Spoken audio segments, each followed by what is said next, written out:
Hello and welcome to Paxstone Travel Channel. Today is the time for some travel hacks. I personally traveled more or less to 82 countries, and today as my first travel hack I would like to introduce one country to you, which is my absolute favorite on earth. This one. It's Sri Lanka, the island south of India. Some facts about Sri Lanka. History. Sri Lanka used to be a Portuguese colony in the 17th century. Afterwards it was a Dutch colony, and since 1815 it was a British colony with a lot of British influence left on the island. It has about 23 million inhabitants, 89% are Buddhist Sinhalese, 11% is Tamil Hindu. Of course, both parties have also Christians and Muslims, and the capital is Colombo. Enter a central hub to enter Sri Lanka. The bags. What should you take to Sri Lanka? It's a tropical country, it's very warm, it's close to the equator, with a high humidity, about 85 to 92%. Usually there are two monsoon seasons, which are October-November. Try to avoid October-November traveling, and March to May as well. It's getting very hot, and there's the eastern monsoon as well. The other best time of traveling is mostly between December, January and February, because it's more dry and less hot. What should you take to Sri Lanka? Of course, tropical clothes, something to cover you from rain, hiking shoes, sneakers for muddy jungle walks or whatsoever inside the national park, and mostly important, take sunblock and mosquito spray. Mosquito spray is super important in Sri Lanka because Sri Lanka is infected by malaria and dengue fever.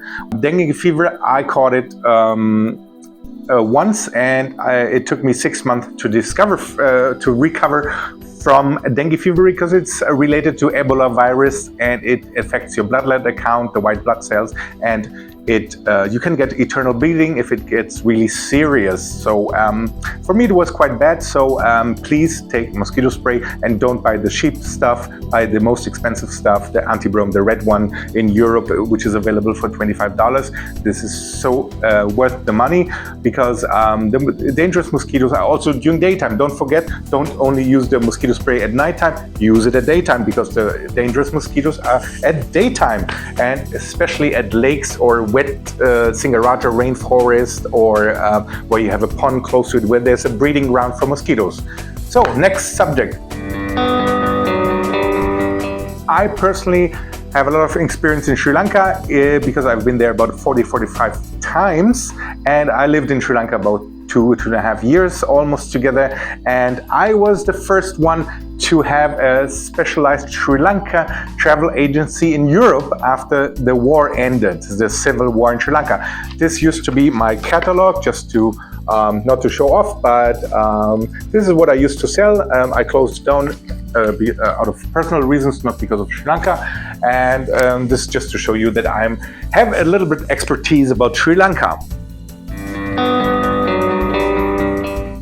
How to get to Sri Lanka? There are various ways to come to Sri Lanka.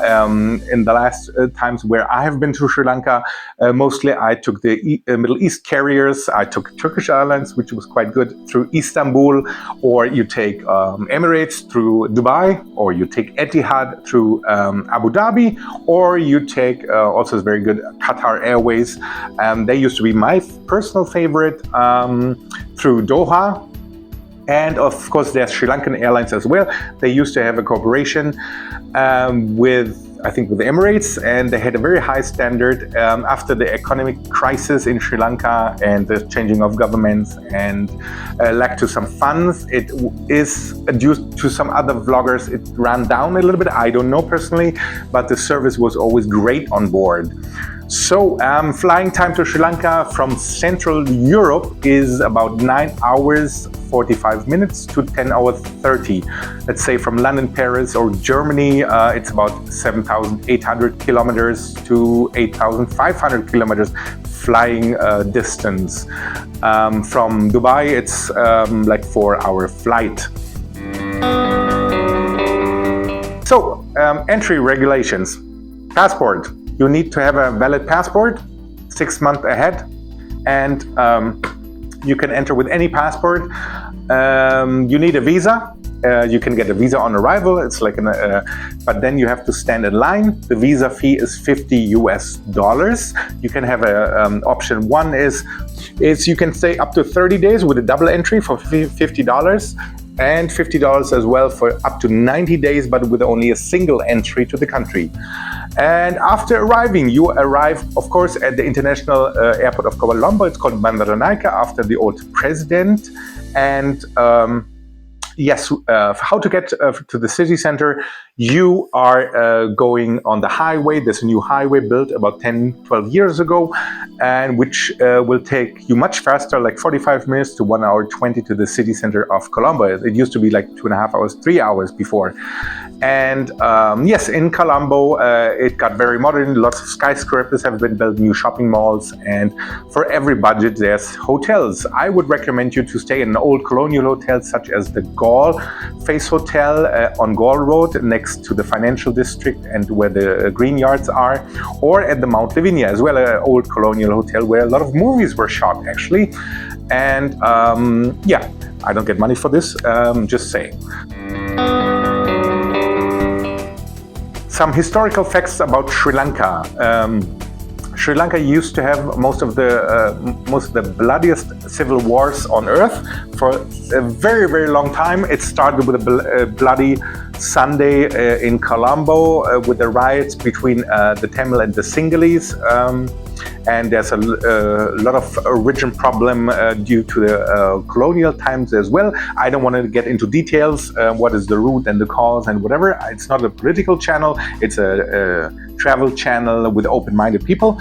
So I'm just saying some facts. The war started in 1983, and it ended in 2009 when the president of Sri Lanka decided to make a large offense, a large military operation, and defeated the LTT, the Liberation Tamil Tigers of Elam, which is the Tamil guerrilla war organization run by the Prabhakaran guerrilla warrior.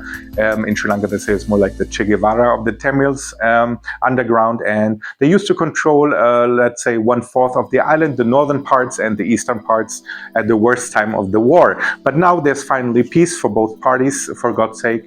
And yeah, what else? Sri Lanka is a Buddhist country. 89% are Buddhist. The rest are Christian, Hindu, Tamil, and the Hindu Tamil are 11% of the population. They can be Christian as well, or Muslim as well. What to see in Sri Lanka? Sri Lanka, I can talk hours of Sri Lanka because, like, I have been there many, many times, and it's my favorite country. So, where to begin? I would concentrate first on the cultural triangle. So you start in Colombo, then you go to Kandy. It's the central province, and the capital is Kandy, an old town where the Tooth Temple is, the Mecca of Buddhism. The tooth of the Buddha is kept there, and it's sacred. So, and after discovering Kandy, let's say two days, you can go north to Dambulla, where the cave temples are. There are 1,000 Buddhas inside the caves, which is super beautiful. All these places are UNESCO World Heritage Sites. And afterwards, there are the two national parks where you can see wild elephants. There's the Caudula National Park and the Mineria, which I personally like the most, Caudula and Mineria. I personally saw about 200 wild elephants in the morning. There's also the Yale, the oldest national park in the southeastern province. It's more dry, more like African vegetation. And with good luck, you can see also wild leopards there. And if you continue north, you will head up to the Cultural Triangle, Polonaruva, where the stone cave Buddhas are from the 14th century, if I'm not mistaken, and they are similar to the ones that have been destroyed in Afghanistan by the Taliban, which was a shame, and there you can still see them. And if you continue, you go to Anuradhapura, where you have the large stupa, white stupa, which is magnificent. And if you want to have in that area a small break for 2-3 days after all this sightseeing, you can go to the Kandalama Lake, which is a beautiful area also with wild elephants, and you can stay at a very specific hotel, one of my favorites in the world, which is the Kandalama Heritage Hotel, the first 5-star luxurious boutique eco lodge of the world with a certificate. I don't get money for this. I'm just saying, like, this hotel is built inside a rock and totally covered by jungle. You cannot see it from outside, and it's just beautiful waking up in the morning with all these birds on your balcony, with all these jungle flowers and monkeys, and just amazing. So yeah, treat yourself with that one. And what else? If you decide to go into the former, let's say, war areas, it's not war anymore, it's totally safe. You go to Jaffna, the Tamil area, in the very tip of the northern part of the island, close to India. And this is also very beautiful. I've been there as well during the Civil War times even. And to Trincomalee, which is also northeastern province, is a beautiful beach area. Nihaveli Beach and Trincomalee is beautiful. And there's another beach area in Sri Lanka, the southwest in Bentota Berowela. This is the most tourist area. I personally have been there as a child. It was beautiful, but it has changed due to mass tourism and all-inclusive tourism. And the area is not my favorite anymore. This 20-kilometer thing is totally overcrowded with tourism, and it's not the really authentic Sri Lanka you will discover there, because you have also this not crime in a sense, but you will get ripped off by beach boys, and they sell shitty alcohol and marijuana and stuff like that. And this is not a real authentic hospital Sri Lanka. So Galle is super nice. In the very southern point of Sri Lanka, Galle is the old gold fort, a Galle fort with the old walls from the Dutch colony times. A super beautiful city center, similar to the one in Colombia, in Cartagena, if you have been there. And try to be there 2 days and just have a relaxing time there. Take a small bed and breakfast hotel or boutique hotel, and enjoy your time there. There are also beautiful beach places around Galle, which are better than Bentota and Berowela. Forgive me. And what else? The language, Sinhalese and Tamil. Let me give you a little language lesson. I don't speak it fluently, but I know a little bit about Sinhalese. So what is the most important word in Sri Lanka? Ayo. This is like, damn it, oh my God, or for God's sake. Ayo. You will hear it a lot, I guarantee it. Welcome, Ayubovan. How are you? Hello, how are you? Kohomada. I'm good. Hyundai. What else? Thank you. Bahoma Stuti. Short form for thank you is Istuti. In Tamil, it's Nandri. If you're in the northern part or eastern part, or if you come across somebody from Tamil origin, it's Nandri. And the numbers may be useful. Eka deka tuna hatripa ha haya hata ata namaya dahaya ekola daha dola, and so on. So eka deka tuna hatra paha haya hata ata namaya dahaya. Can be useful. Sorry if I mispronounced, but I think I'm close to it.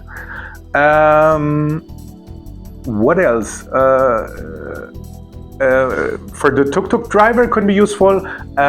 Every tuk-tuk is obliged to have a meter in Sri Lanka by law. So, of course, they're trying to make more money out of you because you're a tourist and you have more money available, which is understandable. But I always used the ones which put on the meter.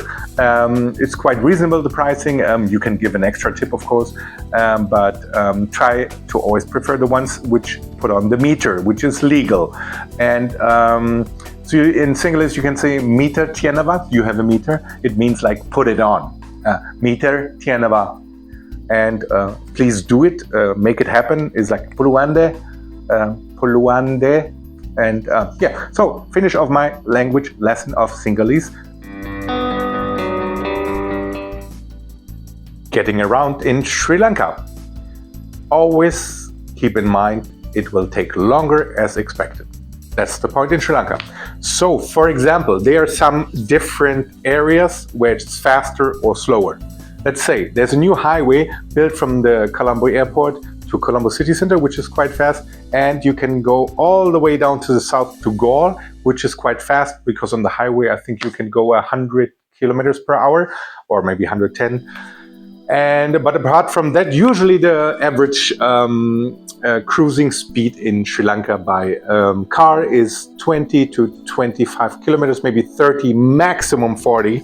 So let's say Colombo Kandy, I think they're building a highway. I don't know if it's already finished because my last visit is a few years ago.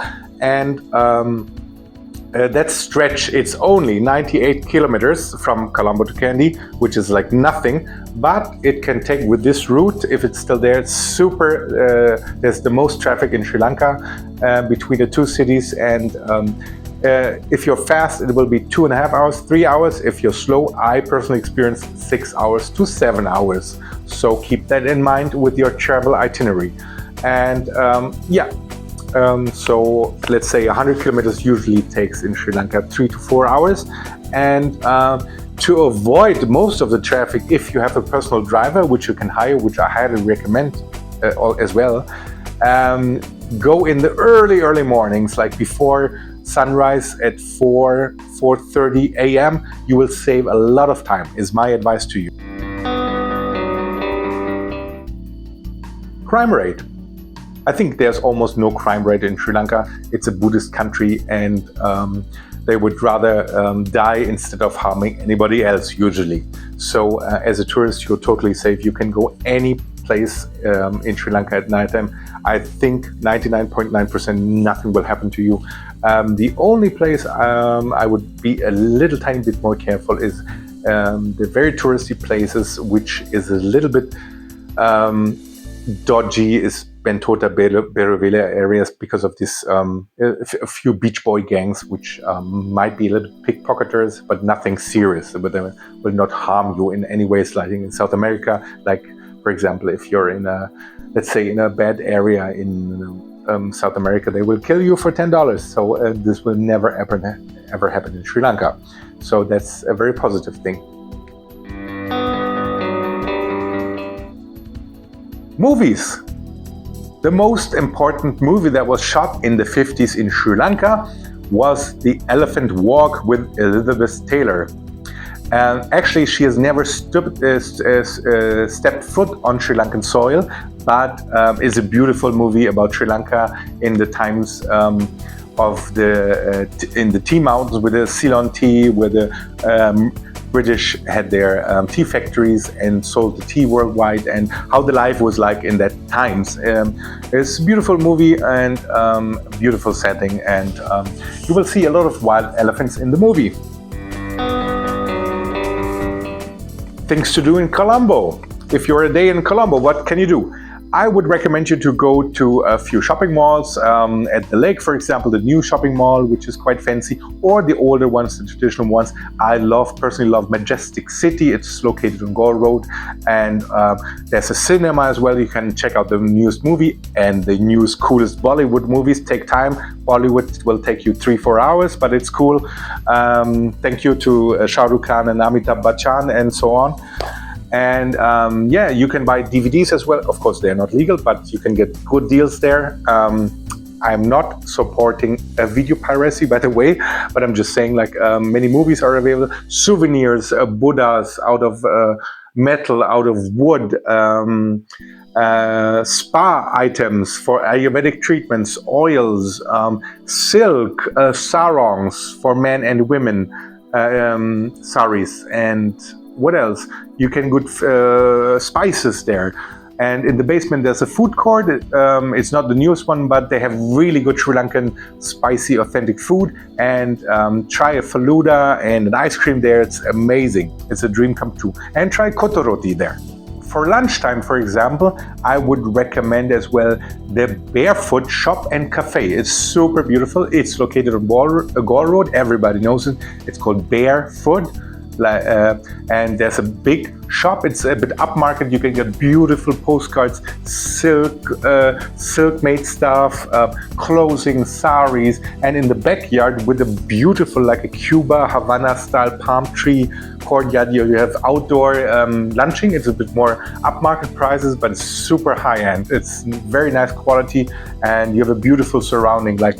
It's similar like a backyard in Havana, Cuba. If you're in the central area financial district of Colombo, if you want to have a cocktail, go to I think it's called the Knightsborough Hotel. It's a 5-star hotel on the rooftop, I think on the 10th or 12th floor. It's not so high, but you have a beautiful view of the coastal line and the skyline of Colombo. Maybe there are more sky bars available right now, but this is the older one, the traditional one. Wildlife.